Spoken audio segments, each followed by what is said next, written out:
Shabbat Shalom, brethren. I hope this lighting is not too much and that you guys are all well. Shabbat Shalom and greetings to the 12 tribes that are scattered to the four corners of the earth, according to the Bible prophecy, and are now being prepared for the return of their Messiah. Greetings. Greetings also to the 144,000 who are among them, who are especially being prepared to bring a last warning message to the children of the kingdom who are still in Babylon. Greetings.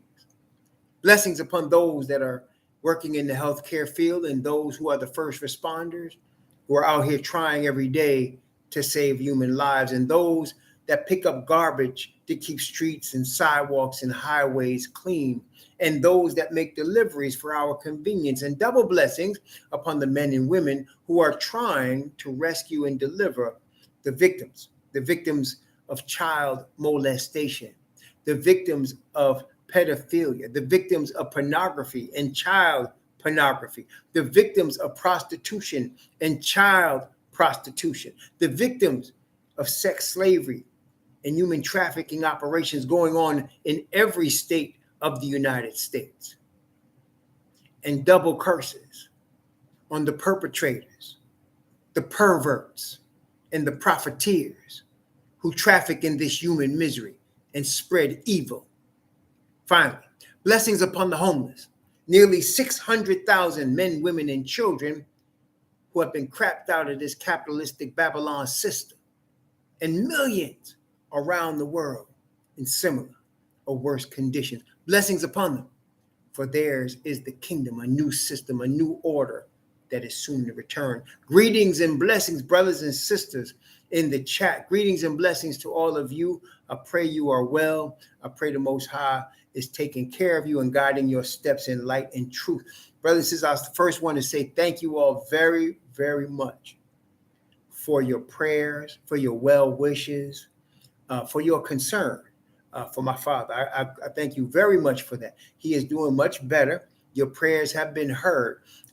When I first came here Wednesday, really, he had the pall of death on him. He did not look good at all. But over the last 2 days, he has really, come around, and he's looking much better.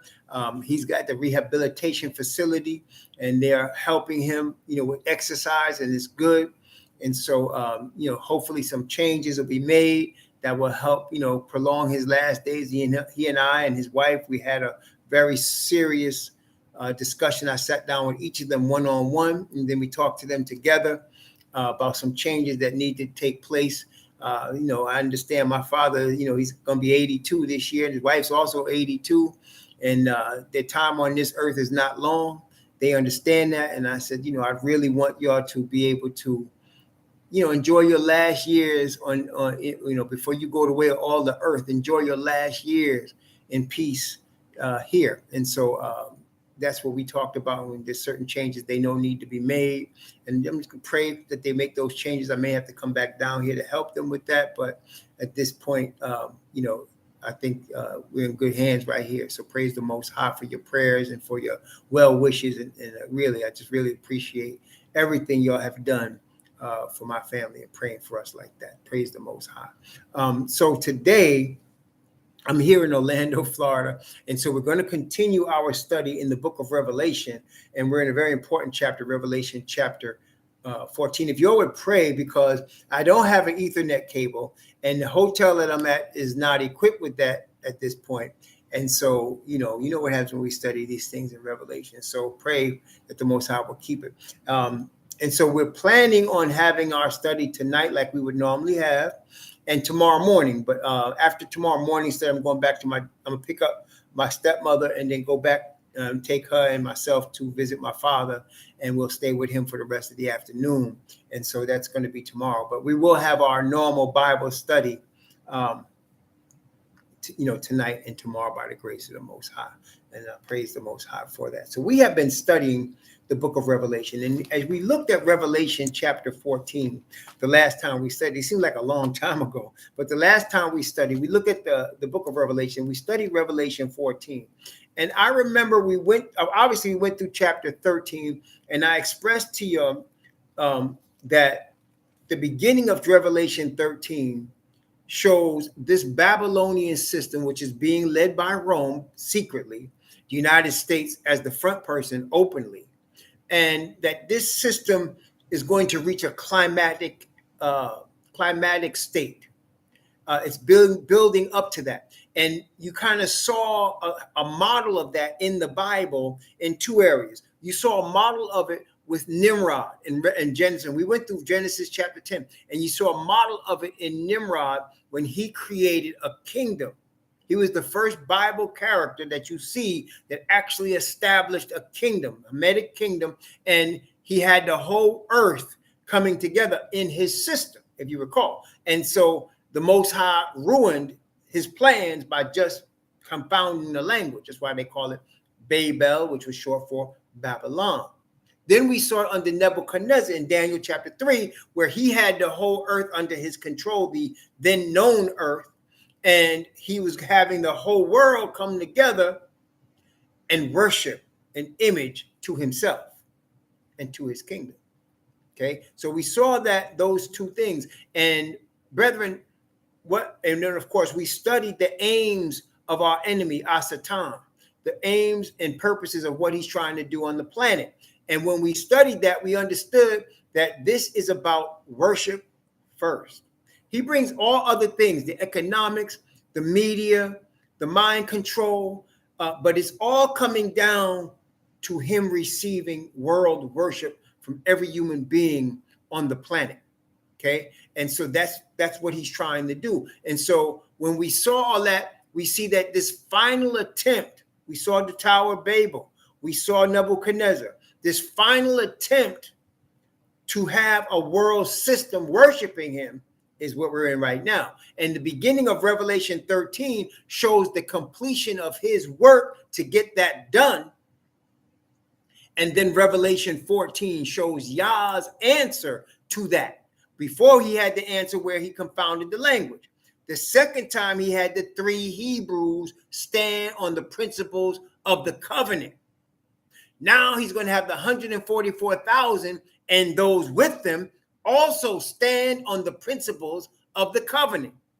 Because in order to have worship, Satan must have the whole earth break the covenant.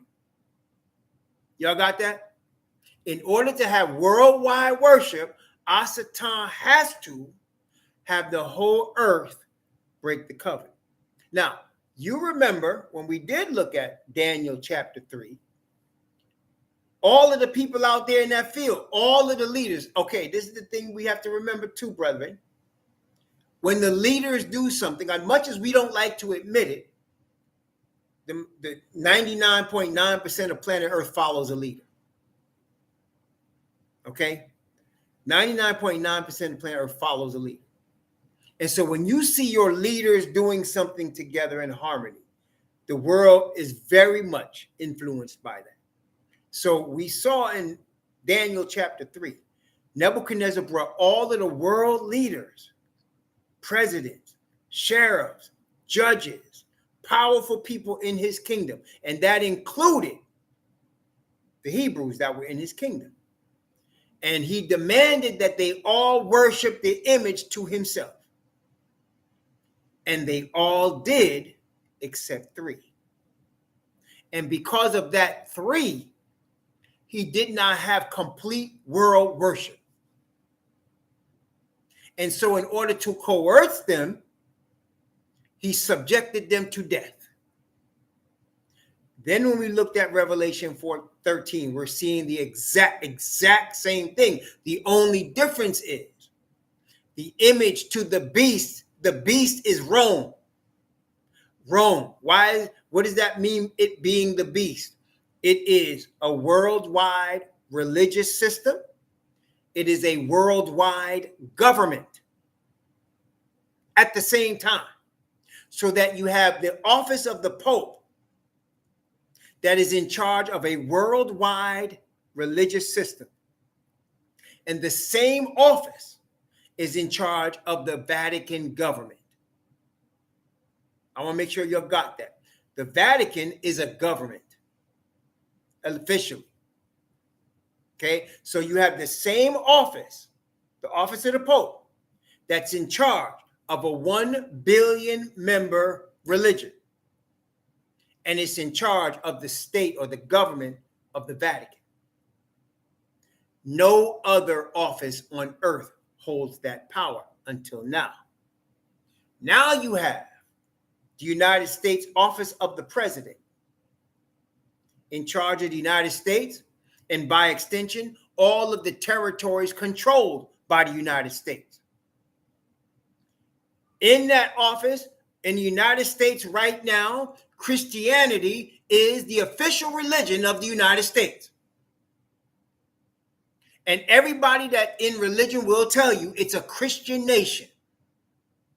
When the Caucasian man came here on the shores, can deny that.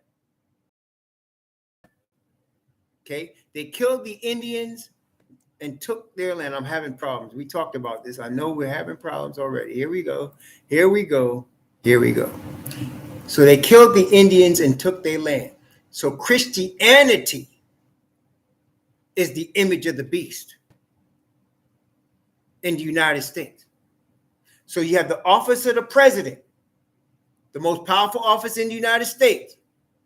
And he controls the United States and all the territories of the earth under the control of the United States. Let's talk about those territories. NATO, the North Atlantic Treaty Organization, founded after World War II, is a group of allied nations. But the leader of those nations is the United States. The United Nations is a group of allied nations, but the headquarters of the United Nations is in New York.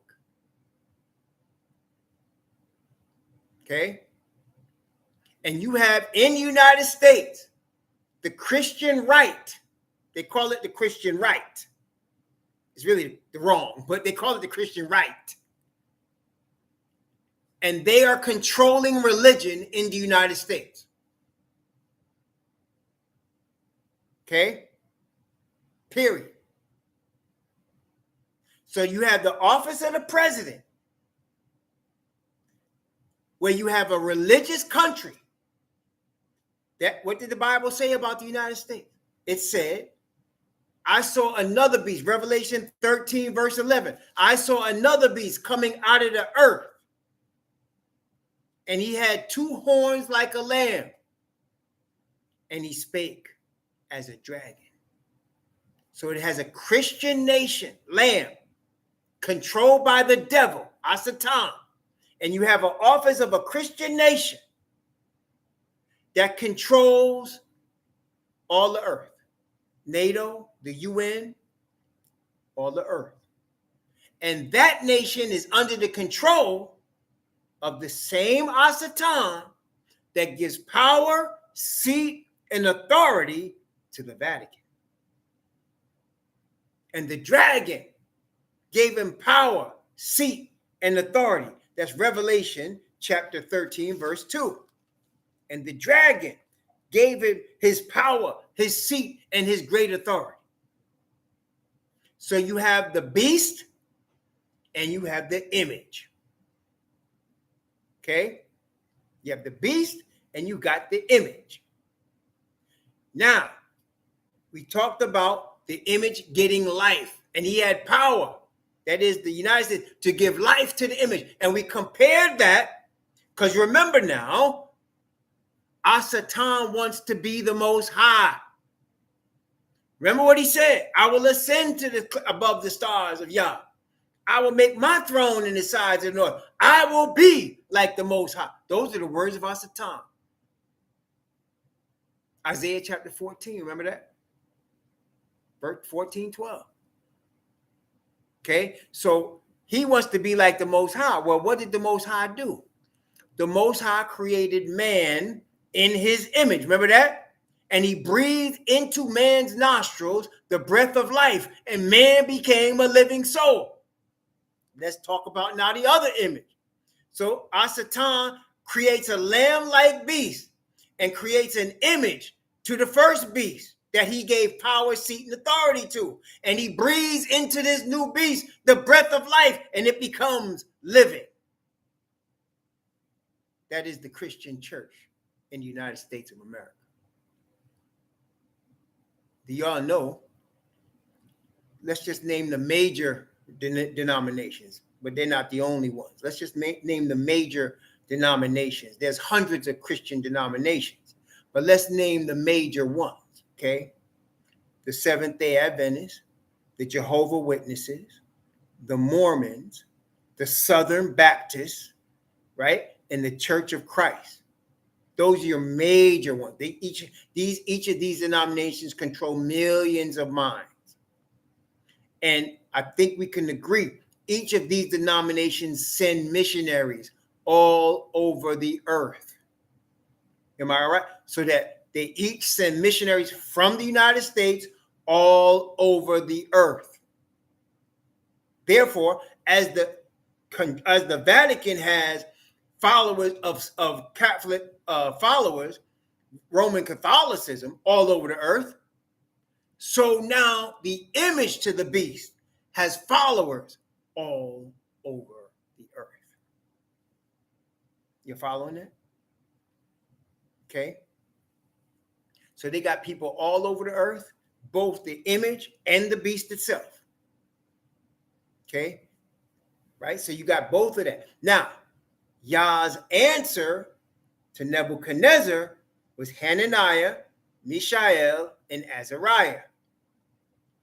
Yah's answer to 666 is the 144,000 and those with them. Okay, that's the answer. We saw now chapter 13 where the finished work of that beast power, which is now happening right in front of us, and the only thing stopping it from doing everything it wants to do is the seal of the 144,000. For as Hananiah, Mishael, and Azariah refused to bow, so are we now being prepared to refuse to bow. Now, how do you bow to the image? I mean, that's what people are looking at, the mark, and they're being sidetracked by the mark. It's the image you need to focus on. Let's look at Revelation 13 again. Revelation 13, verse 15. Okay, that's really where the action is here. Revelation 13, 15. In fact, let me start at verse 14 and read 15 for context, okay? And deceiveth them that dwell on the earth by the means of those miracles which he had power to do in the sight of the beast, saying to them that dwell on the earth that they should make an image. Saying to them that dwell on the earth. The United States saying to them that dwell on the earth. Who is them that dwell on the earth? Well, who are the recipients of those thousands and thousands and thousands of missionaries that have gone into all the continents of the earth. All of the Christian missionaries have gone into all the continents of the earth. So he said, now you got Christians from missionary work in government positions of nations. Okay? So he says, and then you got Muslim nations, as we talked about Islam in chapter 9. You got Muslim nations, but those Muslim nations are subservient to Rome and to the United States. If you remember 9/11, after 9/11, have not the Muslims that are in the United States be subservient to the United States?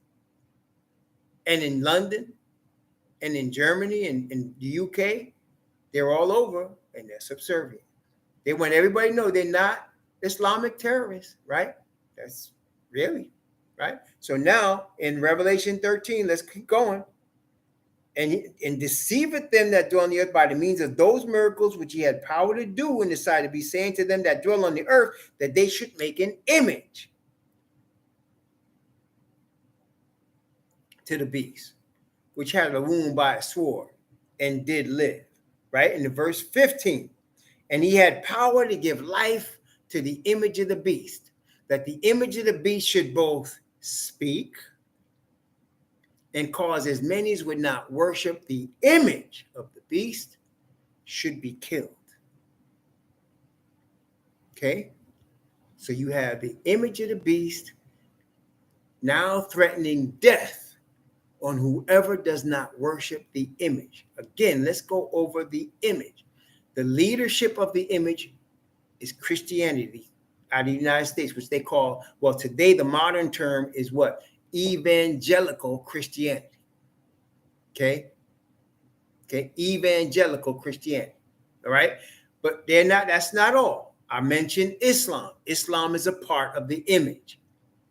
What else is a part of the image? Well, it's very simple. All you need to do is understand the three most powerful religions on planet Earth. Not even by number, it's by power. You're dealing with power here. And in terms of numbers, shoot, you could look at Hinduism, right? In the nation of India, the majority of the people there are Hindu, and they're burgeoning on 2 billion people. Same in China. China, if they have anybody that's religious, most of them are Buddhists. China and Southeast Asia, that's Buddhist. And there are hundreds of millions of people there. But they're not the most powerful religion. No, the most powerful religions that influence the whole earth are three. And they call them what? Abrahamic religions. Do they not call them Abrahamic religion? Though Abraham created none of them, according to the Bible, but they call them Abrahamic religions. Okay. Yeah, could you please, thank you, Arkawaki. I'm going to let you handle that. But okay, so there's three Abrahamic religions, and the three Abrahamic religions are, what are they? What are the three Abrahamic religions? Christianity, Judaism, and Islam. Those are the three Abrahamic religions. Christianity, Judaism, and Islam. Those are the three Abrahamic religions. That's your image. That's your image right there. All nations bow to the image. All nations. Okay? And they do. The Pope has the allegiance of the Ashkenazi leadership and the Muslim leadership. Okay? Don't get fooled by these what they call radical Islamic terrorists. Don't get fooled by that. It's not what you think it is. It's not. And you can know that in a lot of ways, but one basic way is this.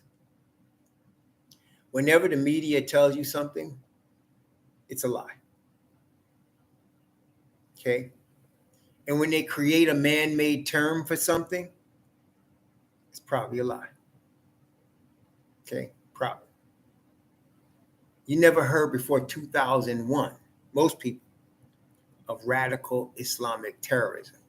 That phrase never existed before 2001. Okay, that was man-made. They created that, and now it's a thing. And now you have these, Al-Qaeda.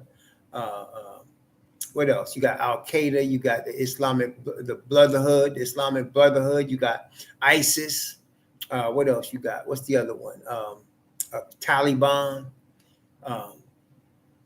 It's not exactly what you think. I'm not saying these people don't exist, but what I'm saying is this whole thing was created for a purpose.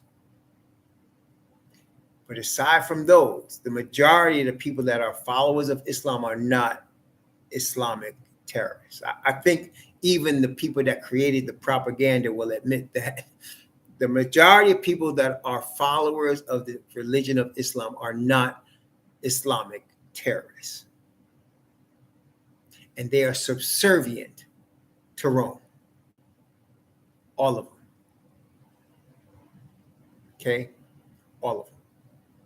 And the Ashkenazis work hand in hand and have always worked hand in hand with Rome. Okay? They handle the money.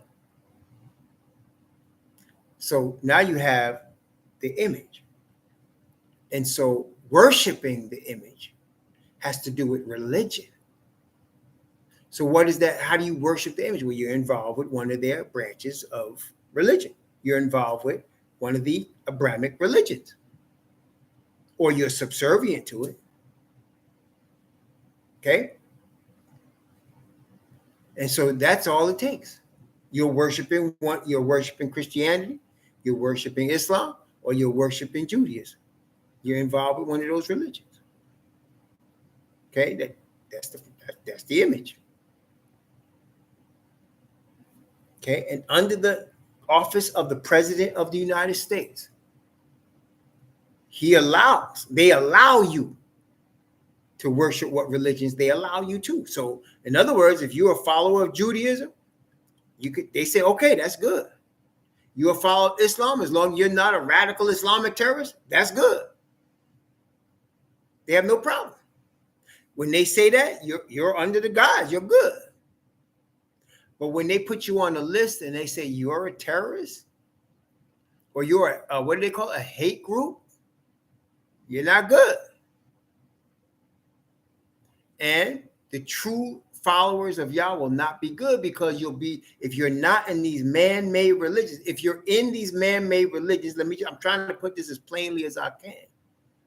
You're breaking the covenant. If you're in one of these man-made religions, you are breaking the covenant. This is particularly true of who the covenant was given to. I am the Lord thy God, which brought thee out of the land of Egypt, out of the house of bondage. Thou shalt have no other gods before me. What are the only people that fit that description? I am the Lord thy God that brought thee out of the land of Egypt, out of the house of bondage. He's talking to a specific group of people. I am the Lord thy God, which have brought thee out of the land of Egypt, out of the house of bondage. That doesn't apply to Egyptians. That doesn't apply to Babylonians or Chinese or Britons. Who? I am the Lord thy God, which have brought thee out of the land of Egypt and out of the house of bondage. That's one people. So now then, the ones that he's expecting to be obedient to the covenant are those people first. That first. Then, whoever wants to join them and worship the Hebrew Messiah, you also are with the covenant. Okay? Now, speaking of that, we just gave you the first important piece here. Now, and I told you Revelation 13, that's 13. Now, 14 we studied, and the answer of Yah to the three Abrahamic religions is the 144,000. And the 144,000, follow me now, come out of the awakening of the Hebrews. Okay, so there's an awakening of the Hebrews, and out of that awakening come the 144,000. That's the answer. Okay. Now, let's look at some things. Let's look at Matthew first. Matthew, first of all, just to confirm what we've already been talking about, right? Matthew chapter 13. Matthew chapter 13. Matthew, of the four gospels, okay, Matthew and John really stress the Hebrew point. Luke does and Mark does also, but not like Matthew and John. Like Matthew goes through the lineage, and he says there's 42 generations. He uses that number 42. He goes into a lot of things that are Hebrew dominated. And John does also, both in the book of Revelation, which is by John, and in the Gospel of John. And so there's a lot in there. So here in Matthew, I want to show you some things in Matthew. Let's look at first Matthew chapter 15. Matthew 15, very well-known situation. I'm going to start at verse 21 and go from verse 21 down to verse 28. Matthew chapter 15 from 21 to 28. Matthew 15, 21 through 28. Notice what it says. Then Yahushua went thence and departed into the coast of Tyre and Sidon. And behold, a woman of Canaan, or Canaan, came out of the same coast and cried unto him, saying, have mercy on me, O master, thou son of David. This is a Canaanite, a Hamite, said, have mercy upon me, son of David. In other words, you Hebrew, have mercy upon me, please, sir Hebrew. You Messiah Hebrew. Have mercy on me, the Hamitic woman. Okay. Why? She said, my daughter is grievously vexed with the devil. But he answered her not a word. And his disciples came and besought him, saying, send her away, for she cried after us. But he answered and said, what did he say? I am not sent, but to the lost sheep of the house of Israel. I am not sent, but to the lost sheep of the house of Israel. I am not sent, but to the lost sheep of the house of Israel. I am the Lord thy God, which have brought thee out of the land of Egypt, out of the house of bondage. Thou shalt have no other gods before me. I am not sent, but to the lost of the house of Israel. Why she and worshipped him, a Hamitic woman, saying, master, help me. But he answered and said, it is not meet to take the children's bread and cast it to dogs. I can't help you. I didn't come here for you. But look at this. And she said, truth, master. Yet the dogs eat the crumbs which fall from the master's table. This is a very deep situation. So what happened here? She acknowledged what he said, did she not? She acknowledged that he came for the Hebrews. She acknowledges that. She acknowledged that he did not come for her. But she's asking for mercy for the man that came for the Hebrews and did not come for her. You Gentiles, that's really your formula. There's your template right there. I acknowledge Messiah came for the Hebrews, but have mercy on me. Because even we get some crumbs. Wait a minute. What happened? Verse 28. Then Yahushua answered and said unto her, O woman, great is thy faith. Be it unto thee even as thou wilt. And her daughter was made whole from that very hour. You're following that? So he came for what purpose? He came for the lost sheep of the house of Israel. Matthew chapter 19. Matthew's our one witness for this. We got a lot of Matthew witnesses right here, but we're going to get other. Don't worry, 2 or 3 witnesses. But let's look. Matthew chapter 19. Matthew 19. Let's see. Let's start at verse 27. Let's start at verse 27 and go down to verse 30. From verse 27. Actually, really, we just want 27 and 28. We don't even need the rest. Let's go 27 and 28. Matthew chapter 19, verse 27 and 28. Notice what it said. Then answered Peter or Kepha and said unto him, behold, we have forsaken all and followed thee. What shall we have therefore? And Yahushua said unto him, verily I say unto you, that ye which have followed me in the regeneration of the Son, when the Son of Man shall sit in the throne of his glory, ye shall sit on 12 thrones, judging the 12 tribes of Israel. So in other words, he said when he's sitting in his throne of glory, the 12 apostles, who are also at the 12 gates, in the 12 foundations, in the 12 foundations, they're going to sit on 12 thrones judging the 12 tribes, which tells you that the centerpiece of the kingdom is what? The 12 tribes. You see that? You're going to sit on 12 thrones. There's not two heavens, y'all. There's one. One kingdom. Okay? One kingdom. Therefore, he's saying, you 12 brothers are going to sit on 12 thrones.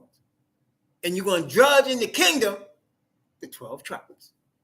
I came not but for the lost sheep of the house of Israel. I am the Lord thy God, which have brought thee out of the land of Egypt, out of the house of bondage. Thou shalt have no other gods before me. We talking about the same people in all three cases, are we not? I think we are. Wait a minute. We're not finished yet. Matthew got some more to say about this. Matthew chapter 10. Matthew chapter 10. I praise the Most High for his word. You know what I mean? Praise the Most High.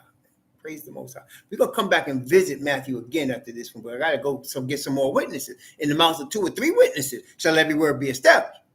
In the mouth of 2 or 3 witnesses. We only got one. All of them are one witness, okay? Praise the Most High. All right, now, Matthew chapter 10. Matthew chapter 10. Matthew 10, from verse 1 to verse 6. Matthew chapter 10, from verse 1 to verse 6. Matthew's got a lot to say about this subject. Matthew chapter 10, from 1 to 6. Watch this now. And when he had called unto him his 12 disciples, he gave them power against unclean spirits to cast them out and to heal all manner of sickness and all manner of disease. Now, the names of the 12 apostles are these. The first, Simon, who is called Kepha, or Peter, Andrew, his brother, and James, or Jacob, the son of Zebedee, and Johanan, or John, his brother, Philip and Bartholomew, the son of Tholomew, right? Thomas and Matthew, the publican, James, the son of Alphaeus and Lebbaeus, whose surname was Thaddeus, and Simon the Canaanite, and Judas Iscariot, who also betrayed him. Now, I want to explain that Simon the Canaanite, because some of y'all will have a legitimate question. Well, he's a Canaanite, or is he an Israelite? If you look up that word Canaanite, they would joke, it's translated like this, zealot. So he wasn't a bloodline Hamite. He was a Canaanite because they call him a zealot, right? So they were trying to, it was like brothers always have nicknames, right? I mean, brothers do have nicknames a lot. So he was called Canaanite because if you look up Canaanite in the Greek, it means zealot. It's not a person of the land of Canaan, right? So that's why they called him the Canaanite. He was a zealot, right? So, I just wanted to explain that to y'all. If y'all wanted to find out if there was a non-Israelite among the 12, no, there's not. They were all Israelites. That one is a zealot. Okay, there you go. Let's continue. These 12 Yahushua sent forth and commanded them, saying, go not into the way of the Gentiles, and into any city of the Samaritans enter ye not, but go rather to the lost sheep of the house of Israel. I came not, but for the lost sheep of the house of Israel. Ye shall sit on 12 thrones, judging the 12 tribes of Israel. Now, let's get some other witnesses before we come back to Matthew. Let's get some other witnesses, okay? Well, one of my favorites is Ezekiel 36, but I'm not going to go there. Let's go to Jeremiah. I like this one too. Jeremiah chapter 23. Jeremiah chapter 23, okay? Jeremiah 23, very powerful. So Jeremiah 23 is a prophecy about Messiah, right? So let's go back at that point. Let's pick up at that point when they're talking about Messiah, and let's follow up right after that. So Jeremiah 23 from verse 5 down to verse 8. Jeremiah 23, 5 to 8. Behold, the days come, saith Yahweh, that I will raise unto David a righteous branch, and a king shall reign and prosper, and shall execute judgment and justice in the earth. In his days, that is in his kingdom, Judah shall be saved, and Israel shall dwell safely. And this is his name whereby he shall be called Yahweh, our righteousness, or Yahweh Sadak. Sadak is righteousness. Yahweh, our righteousness. So the name of the Messiah is Yahweh, our righteousness, or Yahweh's righteousness. See, if you want to understand the relation between the man they call Jesus Christ and the man some people call God, who's really Father Yah, if you want to understand the relationship, that's it. Father Yah is the creator. He's the only true God. He's above all things, above everyone. And Messiah is his representation of righteousness. Messiah's righteousness. Messiah is Father's righteousness. That's how you got to remember it.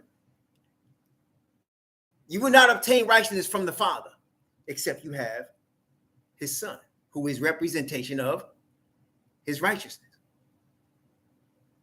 He shall be called Yah's righteousness. Y'all got that? That's very simple, isn't it? See how not complicated that is? Messiah is Yah's righteousness. You want Yah's righteousness? Better go get Messiah. He shall be called Yah's righteousness. Praise the Most High. Well, wait a minute. Verse 7. Therefore, behold, the days come, saith Yahweh, that they shall no more say, watch this, Yahweh liveth, which brought up the children of Israel out of the land of Egypt. What? We're not going to celebrate that anymore? That's not what he's saying. But he's saying, I got something more to tell you about that. What? Verse 8. But Yahweh liveth, which brought up and which led the seed. That's me and you. The seed of the house of Israel. Led them where? Out of the north country. And from all countries whither I had driven them, and they shall dwell in their own land. Who? The seed of who? The seed of who? Japan? The seed of who? India? Bangladesh? The seed of the house of Israel. Out of all countries where I've driven them, and bring them into their own land. I came not, but for the lost sheep of the house of Israel. Okay, wait a minute. Let's get another one. Tonight, I'm going to have to stay in Isaiah for a minute. I mean, we could go to Ezekiel. We can go to Zechariah. We can go to Zephaniah. You know, we can go a lot of places. We can go to Moses and get witnesses. But, you know, let's go to Isaiah. All right? Let's go to Isaiah. Oh, I got many places in Isaiah too. Shoot. I'm trying to make my decision. I got too many places to look at. But let's go in this theme of righteousness. Let's go to Isaiah chapter 11. Okay, Isaiah chapter 11. You know, there is nothing on the planet Earth like this book right here. And I can't say that to people unless you actually have read it. You know, the Bible says, taste and see that it's good, right? Like, I can't sell you fruit off my fruit stand and tell you it's good unless I've tasted it. There's no book like this one. Read your book. Read your Bible. Start in the beginning. Read all the way through to the end. And when you finish doing that, it will affect your life. Do it again. Reading the Bible from Genesis to Revelation will take you about a year. But let me tell you something. Honestly, truly, definitively, it will change your life forever. Forever. Read it. Genesis 1:1, Revelation chapter 22, verse 21. Read it.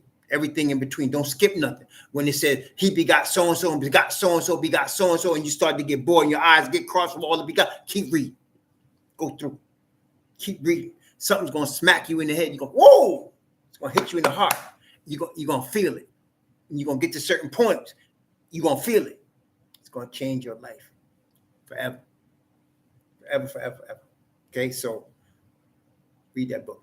And you will be one of the few people on the planet Earth that has ever accomplished that. Most Bible teachers, reverends, pastors, cardinals, priests have never read the Bible.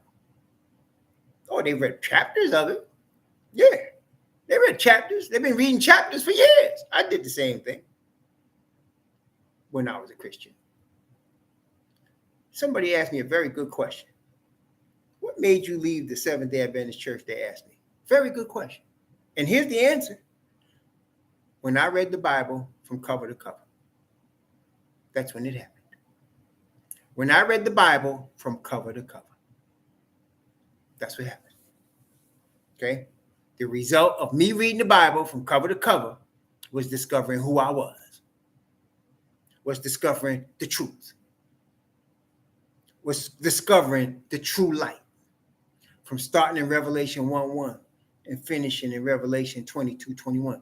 That was the result. You know, and it is, I love it's so plain and straight, brethren.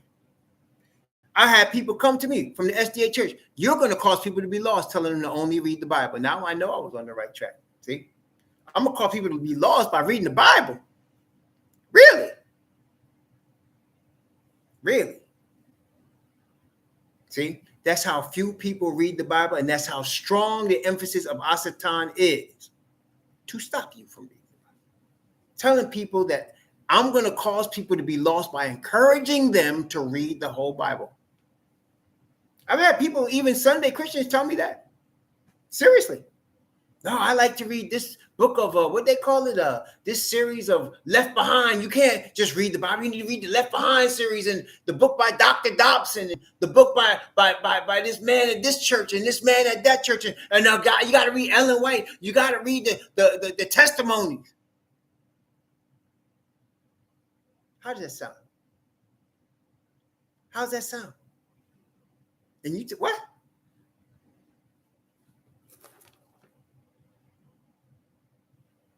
Read your Bible. You'll be one of the few. You want to talk about the remnant? You'll be one of the few on planet Earth that has ever done that. And it will change your life forever.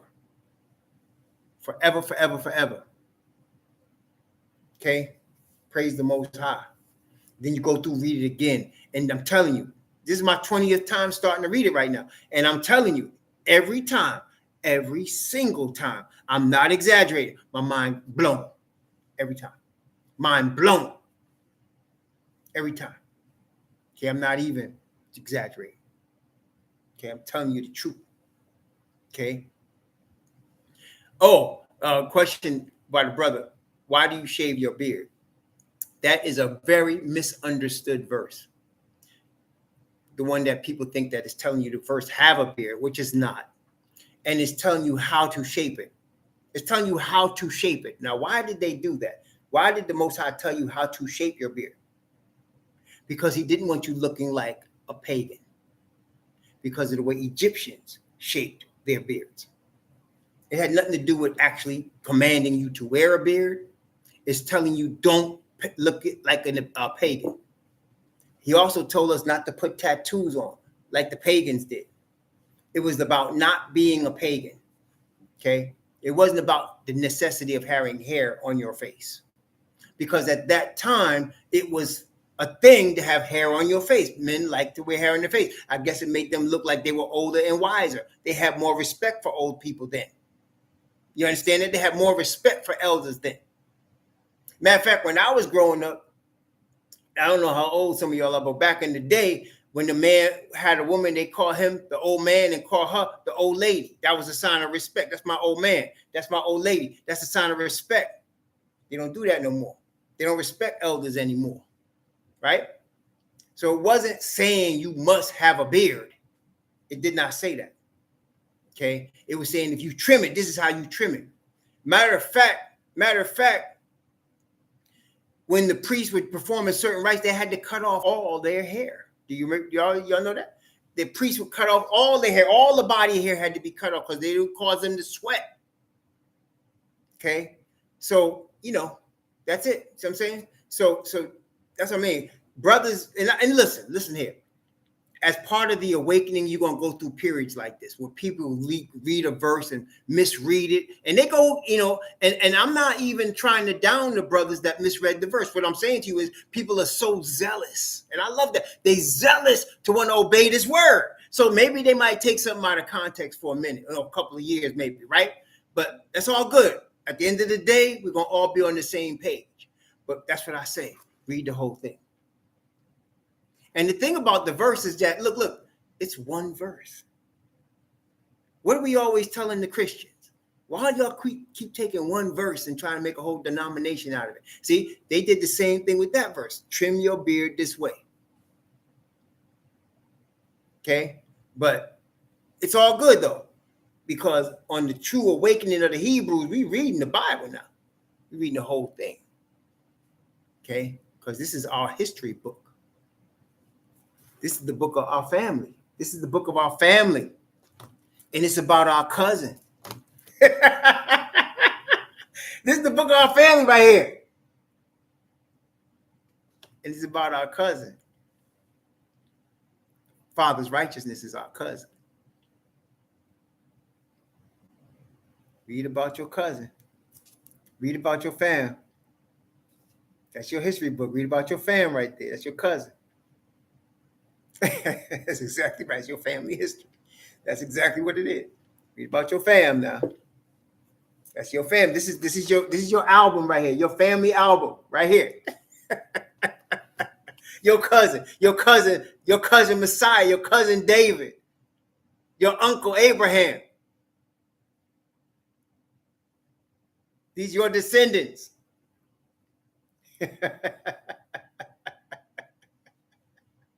Praise the Most High. But we don't have to wear no beard. It's not about a necessity of wearing a beard. I mean, and when you think about it, what does a beard do in terms of your character transformation?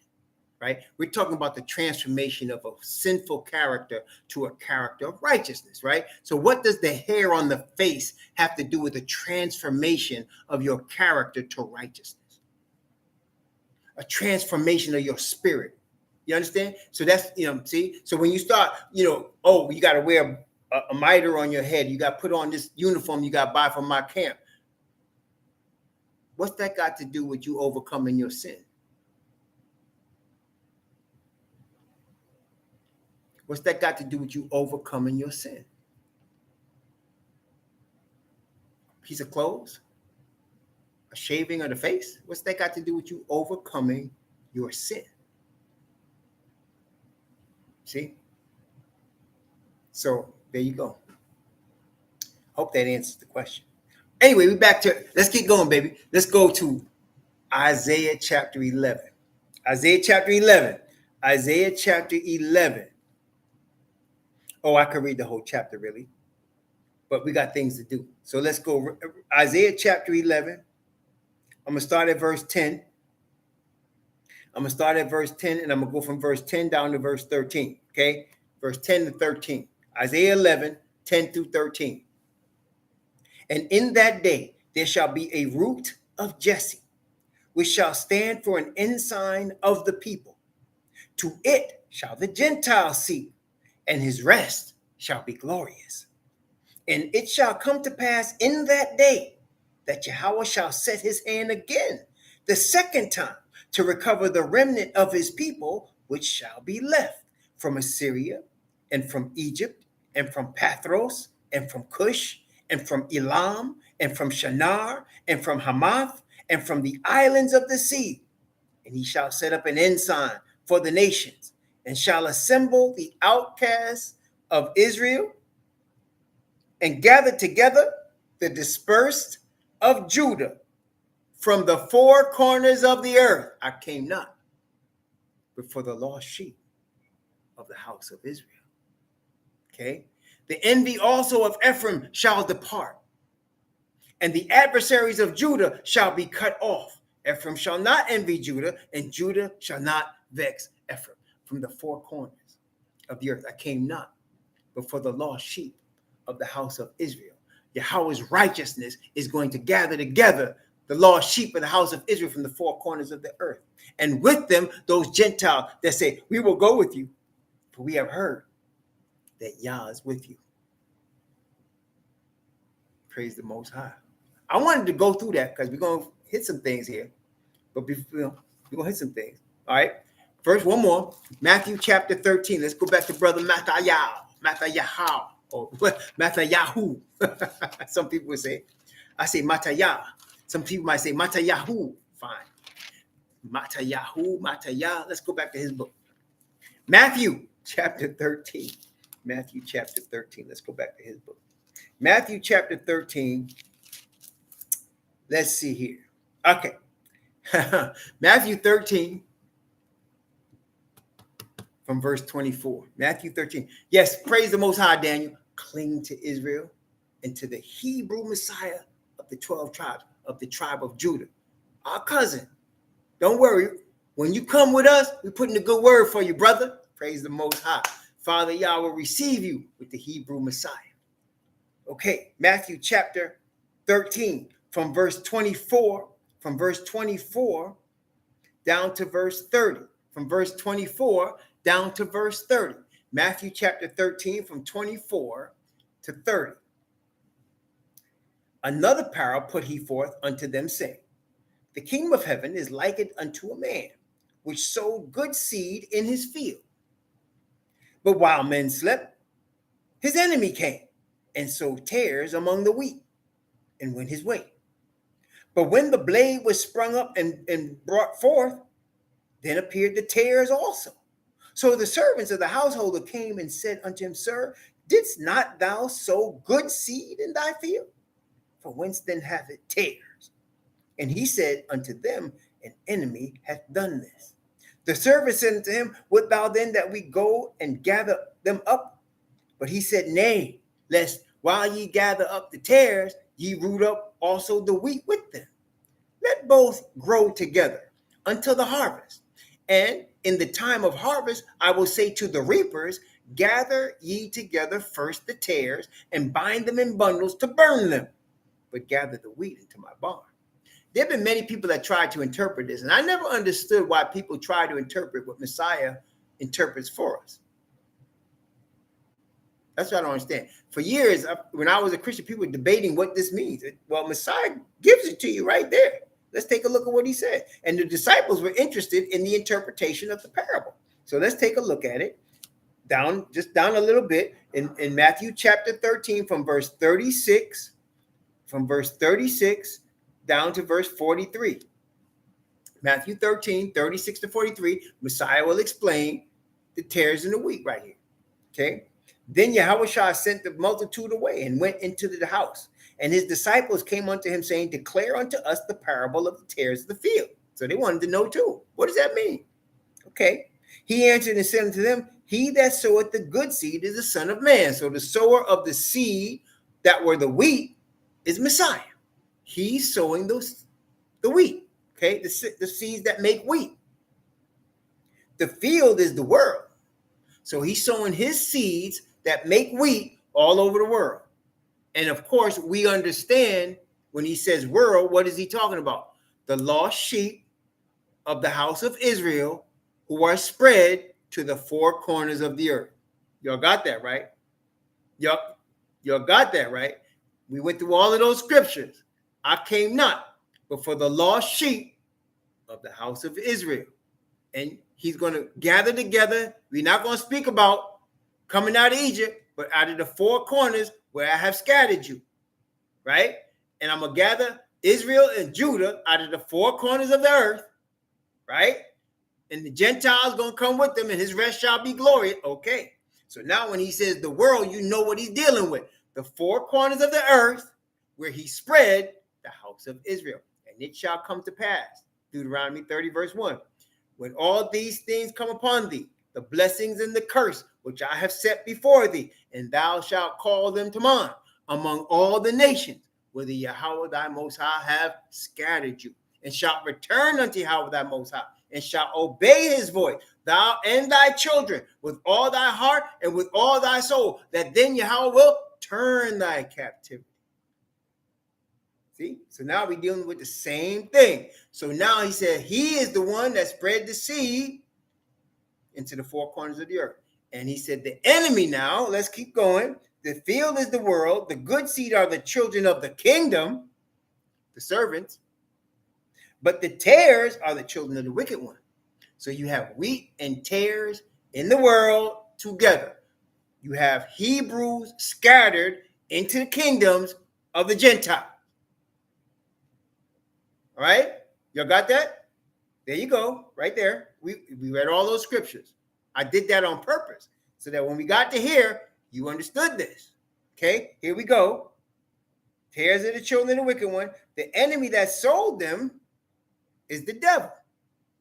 Okay, let's just, for a minute. Who created the kingdom of Babylon? Who gave power, seat, and authority to the beast? Who is inside the lamb-like beast? The enemy, what he said, that sold them is the devil. Okay, you got that? Okay. The harvest is the end of the world. And the reapers are the angels. Okay. As therefore the tares are gathered and burned in the fire, so shall it be in the end of this world. The Son of Man shall send forth his angels, and they shall gather out of his kingdom all things that offend, and them that do iniquity, and shall cast them into a furnace of fire, and there shall be wailing and gnashing of teeth. There you go. There you go. Okay. Now you see. Now, with all that in mind, understanding these things, let's now go to Revelation chapter 14. So we were in Revelation chapter 14. And we saw the 144,000 stand on the Mount Zion. And we explained why this is the bride. And it showed that they have a unique experience, that they sing a song of their experience that only they can sing. And brothers and sisters, I admit to you and say to you, I cannot properly explain their experience. This is where, brothers and sisters, we learn to trust our Father. You see, brothers and sisters, we are going to be able to stand in fire, to walk on water, to move mountains by trusting in our Father. We won't be able to do it for show, just to show somebody it can be done when we need it. For example, I told you about the story in Fox's Book of Martyrs, true story about these two brothers that was getting ready to be burned at the stake. And they were scared. These were Europeans.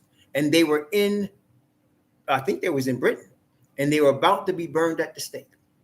So one of them was a little stronger in faith than the other.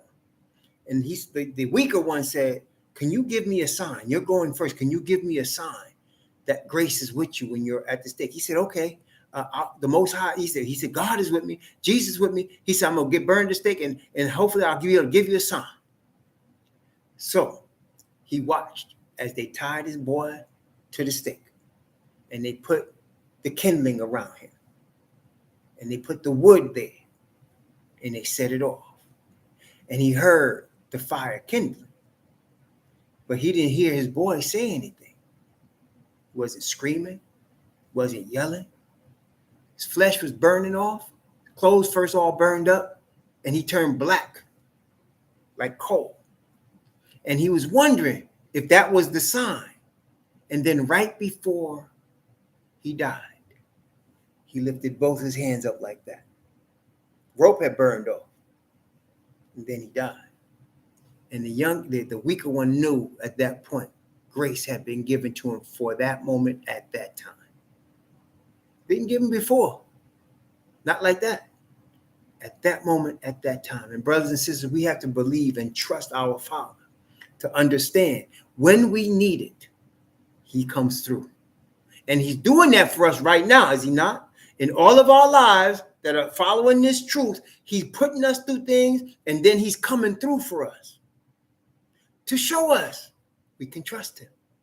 Little things, maybe a bill, maybe a job, maybe a relationship. He's doing things to come through for us in our prayers for us to be developed and understand we can trust him. You follow me? And he's doing that and developing that in all of us because there's going to come a day where if he was to tell us beforehand what we would have to go through, we wouldn't want to do it. We wouldn't want to. But he's preparing us for anything. So when it's time, when that moment comes, we'll be like Hananiah, Mishael, and Azariah. We stand, even on pain of death. And that strength that's coming from within is his spirit. It's not going to be human strength. Don't see that people try to give man glory. No, you can't give man glory. It's going to be Father's glory at that time. It'll be Father's glory. And he is going to give us the grace and strength when we need it. And what he's doing right now is preparing us to trust him. How can you trust somebody you have no experience with? He's giving you the experience right now. He's given all of us the experience to trust him. See what I'm saying? And we have in our minds and hearts, we got a portfolio of times he's delivered us. All of us do. There's a portfolio. He did this for me. I remember I was done and I called on him and he came. Okay? You're going to remember all that. And it's going to build up till it's time for you to really stand. That's why when they say they have an experience that only they can sing, And it said they were redeemed from among men. That's us. That's us. Okay. We are born for this time. We're born for this time. Okay. We're born for this time. Seriously, literally. You could have been born any other time. You could have been born 400 years ago, 200 years ago. You could have been born 5,000 years ago. You're born now. The Father who knows every star by name, who set them in motion with his word, he knew you were being born right now. And he set you for this time. Okay? He set you for now. Remember that. And he's preparing you for stuff you don't even know about right now. Me neither. I just know that we could trust him. That's all I know. That's all I know. Okay? And he's going to show us when he needs to. Praise the Most High. So that was 144,000 standing on Mount Zion, having gone through an experience. And then they gave, and they show you the message they bore leading up to that experience. And we talked about obedience to Yah's commandments, which is the covenant. And that power to obey given by the faith of Messiah. Remember, Messiah is Father's righteousness. And the faith of Messiah is, as we saw in Galatians, in Ephesians, and in Romans, we saw the justifying power of Father's righteousness given through Messiah. I am not ashamed of the gospel of Messiah, for it is the power of Yah unto salvation to all that believe, to the Jew first, and also to the Greek. For therein is the righteousness of Yah revealed. That's the gospel. Therein, that is in that power of Messiah's gospel, is the righteousness of his Father revealed. Praise the Most High. That's the faith of Messiah. Okay, we saw that Revelation chapter 14, verse 12. So now, after that, here we are. Let's start right there. Revelation chapter 14, verse 12.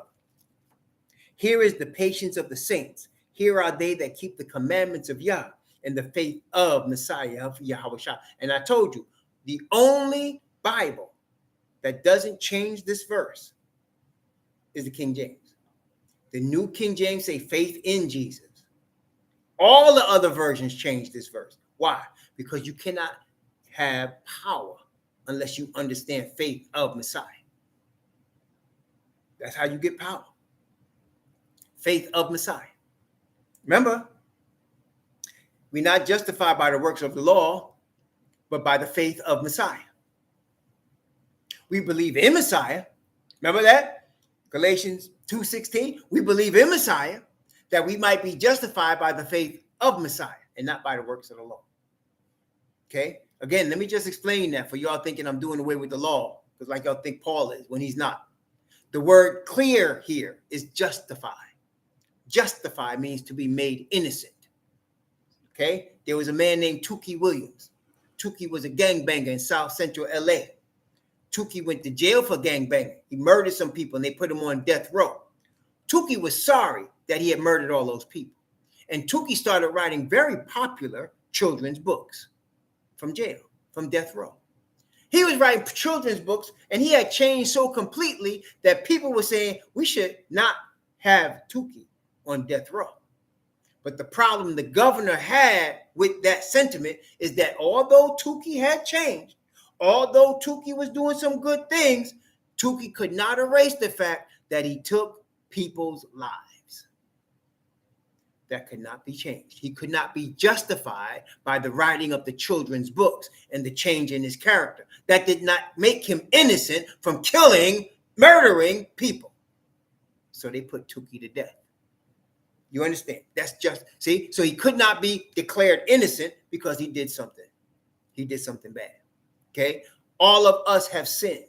No matter what good we do after we have sinned, it doesn't change the fact that we have sinned. It doesn't change it. You know, my father and I had a deep talk this week about the past. Look, man, you and I, if you in any family, right? Now, if you in a family, if you are fortunate enough to be raised in some family, there are things in your family that hurt you. And there are people in your family that you hurt and that hurt you. And it's in the past. And people can't let it go. Am I right? Y'all know what I'm talking about? Like, y'all know what I'm talking about. You can't let it go. right? They can't let it go. You can't let it go. And it's there. When you get together with your family, it's there. It never goes away. It's there. Why? Because some people are hanging on to it. So no matter what good you do to that family member going forward, it does not make you innocent from what happened in the past. Right? Justification means Messiah takes the penalty of our past. That's being declared innocent. See, so obedience to the covenant doesn't change the fact that we have sinned.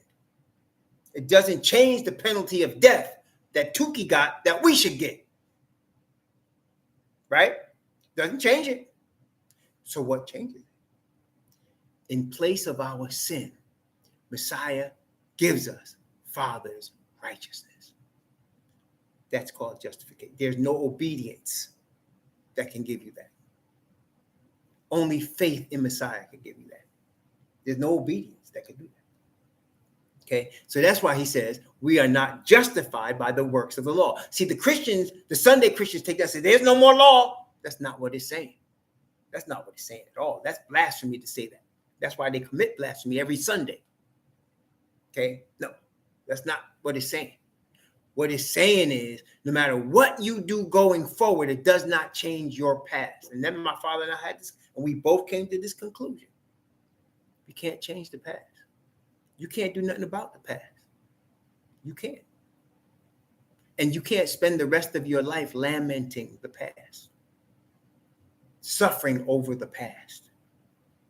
Okay? Our Father in heaven sent Messiah to cover the sins of our past. Praise the Most High.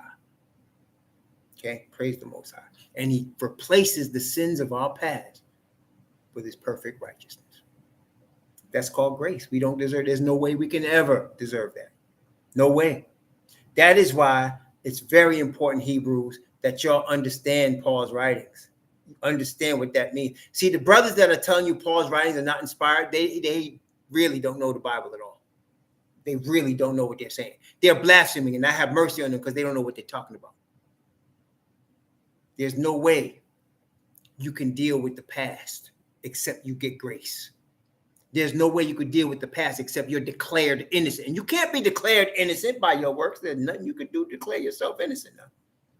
So how are you going to get done with that? How are you going to handle that? Messiah handles that. Messiah handles that. He declared guilty for you and me. Okay? He became sin for us who knew no sin, that we might be made Yah's righteousness. Man, there's nothing more beautiful in the whole Bible than that. Nothing. That's what I'm saying. And for those thinking that he's doing away with the law, you just really don't understand. And that's why I say, read the whole Bible. Read the whole thing. Don't read the first 5 books of Moses and think you got it, or the prophets, or just the New Testament. Read the whole thing. Just like you have a brain, you have a heart, you have lungs, and you don't want nobody taking any part of that out, because what? They all work together. The whole Bible is one body. It works together. You can't take out pieces of it. Okay, don't do that. Read the whole thing. It goes together. Okay, it's one thing. Praise the Most High. So now, Revelation 14, beginning at verse 12 again. Here is the patience of the saints. Here are they that keep the commandments of Yah and the faith of Messiah. And I heard a voice from heaven saying unto me, watch verse 13, right, blessed are the dead which die in the Master from henceforth. Yea, saith the Spirit, that they may rest from their labors and their works do follow them. There are people, brothers and sisters, that I cannot judge. You cannot judge. Father Yah can judge. And he knows in his wisdom, they won't actually come to this truth in this life. They will come to it in the next life. So in his mercy, he allows them to die. Some by sickness. I've seen teenagers fall dead of cancer. I seen one guy, I was coaching him one year. Next year, he got bigger and stronger, and his father was all excited, and he dropped dead of a heart attack on the court. 16 years old. And before he had dropped dead, literally, days before he dropped dead, he drew a picture of what he thought the kingdom looked like. It was beautiful, man. He had drew this big picture, and then he dropped dead. Father's putting people to rest. It's his wisdom. Okay? Blessed are the dead that die in the Master from henceforth. Yea, saith the Spirit, that they may rest from their labors and their works do follow them. That's also in Isaiah. It's in there too. He said, each one walking in his righteousness. He said, I'm going to hide you. I'm going to hide you until the enemies, until these times are overpassed, these troubles. Yeah. So he puts people to rest to have mercy on them. There are people that we know so ingrained in these, Christian religions, so ingrained that they just can't conceive of a truth being higher than their denomination. It's not that they are stubbornly not wanting the truth. They are just so ingrained. You understand? The brainwashing is strong, brethren. The brainwashing is strong. See? And so in mercy, he puts some of them to rest. There are people that have been raised 10th generation Muslims. They don't know nothing about what they're talking about here. They don't know nothing about 144,000. They just been Muslims. They do their prayer beads. They pray towards Saudi Arabia 5 times a day, right? They recite the same prayer. They follow all the commandments that Muhammad gave them. They don't know any better. But if they did, they would follow. Yah knows that. I can't judge it. You can't judge it. Yah knows it. And he's going to raise them up into his kingdom. And then he's going to use that 1,000 years to teach them. And they will be obedient. Praise the Most High. And there are people like that all over the earth. I can't tell you who they are because I'm not the judge. I'm not the judge. You're not the judge. Father's the judge. And he knows them. They're his. Okay? And he's going to put them. I praise the Most High for the infinite power and mercy that he has, brother. Because you and I would never, we don't know that, right? We misjudge people all the time, right? And so that's, but he knows, praise the Most High. And so that's what he's saying. Blessed are they that die in the Master from henceforth. Yea, said the Spirit, that they may rest from their labors and their works do follow. See? Praise the Most High. That's right. Praise his name. So that's 13. Now 14 now. Here we go with the harvest. Here we go with the harvest. Watch this. And I looked, and behold, a white horse, and upon the cloud one sat like unto the Son of Man, having on his head a golden crown, and in his hand a sharp sickle. And another angel came out of the temple, crying with a loud voice to him that sat on the cloud, Thrust in thy sickle and reap, for the time is come for thee to reap, for the harvest of the earth is ripe. And he that sat on the cloud thrust in his sickle, and the earth was reaped. So what came there? That was the wheat. So Messiah got the wheat. Okay? Messiah got the wheat. So give me my wheat. And he got that first. Give me my wheat.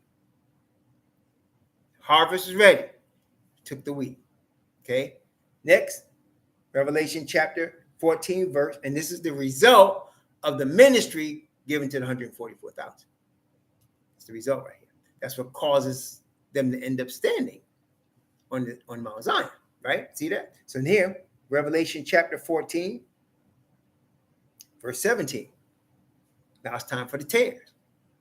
Another angel came out of the temple, which is in heaven, he also having a sharp sickle.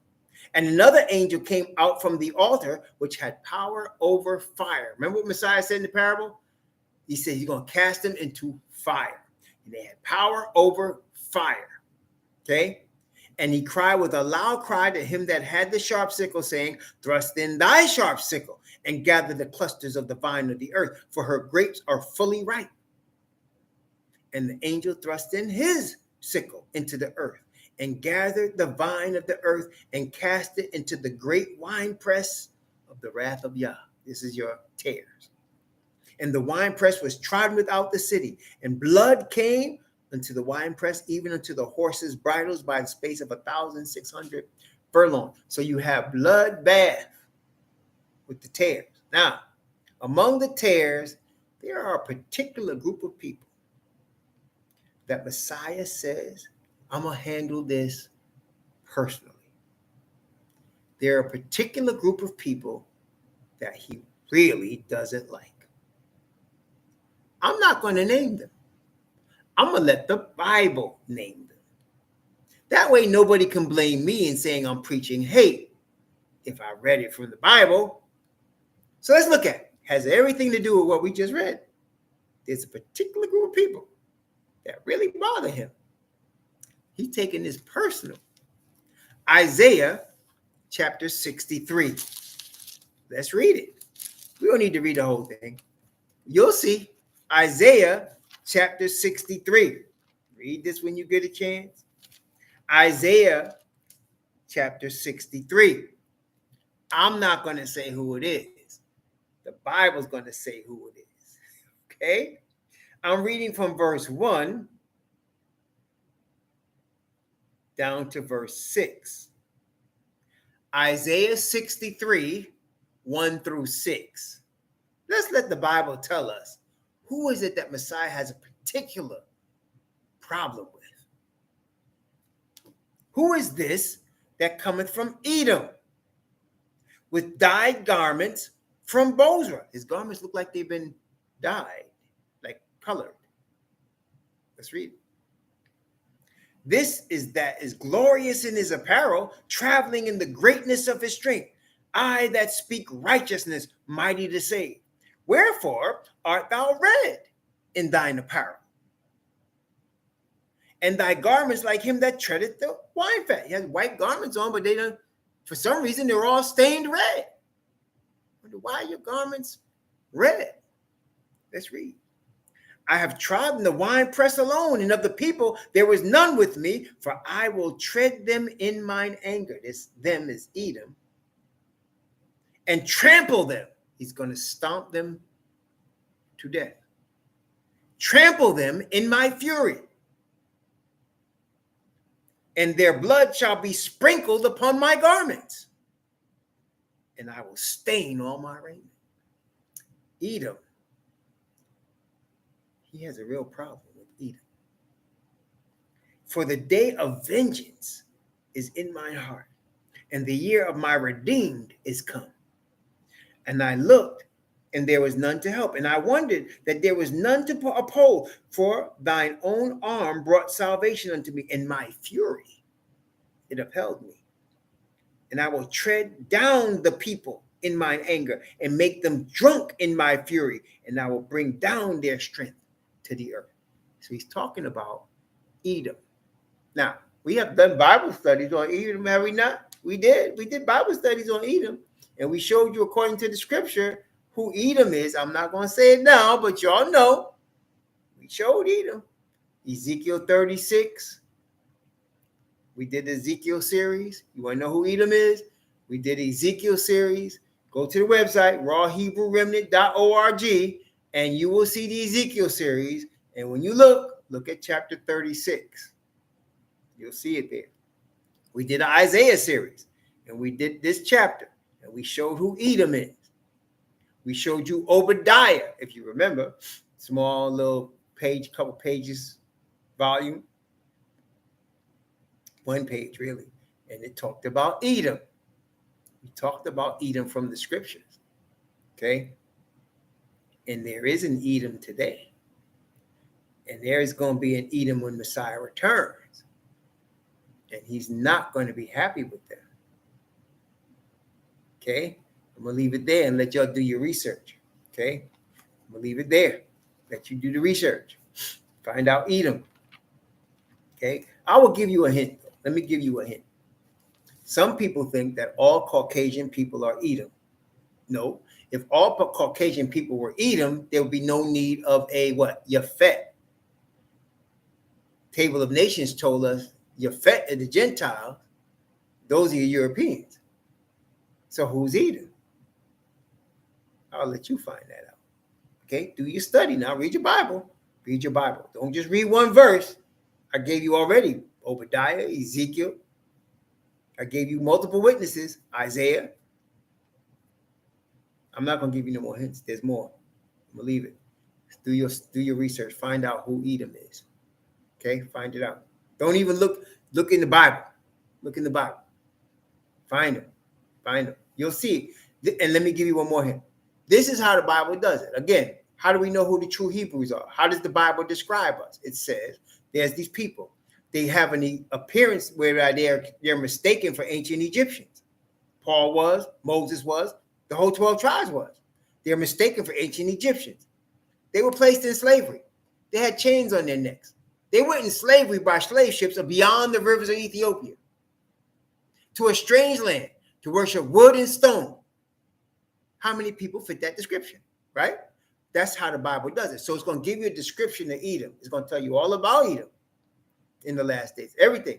And I'm going to give you one more hint. Noah talked about Edom. Yes, he did. In this Bible. Yes, he did. I'll let you go find that out. Go do your research, brethren. Go do it prayerfully. The Most High will lead you. So there you go. You had the wheat, you had the tares, you had the people put to rest before these troubles. You have obedience to the commandments of the covenant through Messiah's righteousness. The Father's righteousness, which is Messiah. He is the Father's righteousness. Through Father's righteousness. Praise the Most High. Okay? So meditate on these things. Pray on these things. Pray to Father for his righteousness. That's your Father.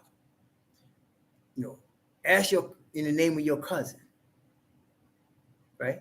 Ask in the name of your cousin, Messiah Yahushua, to your Father. Ask him for his righteousness. Ask him for his wisdom and his spirit. He will guide you. He will lead you in the way you should go. May the Most High bless you and keep you. May the Most High cause his face to shine upon you and be gracious unto you. May he lift up his countenance upon you and give you peace. Shalom. Thank you for your prayers. Shalom.